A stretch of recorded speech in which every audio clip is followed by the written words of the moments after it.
Dire wach moro Joho aneno ka wach ni wuok mang'eny. Aisha Jumwa no wuoye Mishimboko bende no wuoye ka wuono ni kama idhi go mbaka no ka Joho onge tuo wuok e ODM.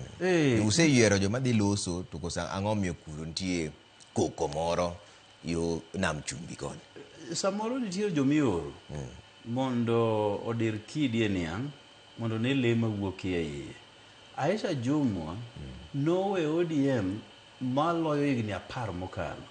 Ne walemo kode to wedi nodhi e UDA mabe kujo chon nikech ne ok apar kong'e tich ahinya ne kero kete kando matin nyore kaneno ko pare okete chairman mag gik moko mathindo thindo Kenya kagi kaka in jakopere ana jadwen kaka tini biye weche ma jadwen midwa pango wa koni osiepna nyalo chandi idhi chungi e sawo dhi chandowa kaka koro Aisha dwa wuok e UDA ni dwa nyiso wa gik monego watime ODM ka dhi chando wa kode. Mar ariyo kanyocho yierogi mondo gidhi e cabinet.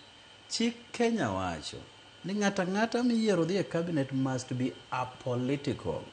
Tiende niya ok itenore gi party moro amora.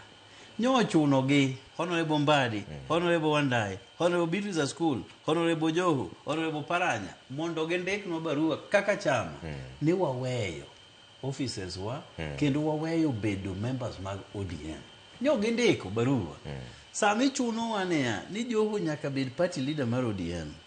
Oye resign mar mondo mi obed cabinet minister mondo koro duog walar kode kom mar party leader.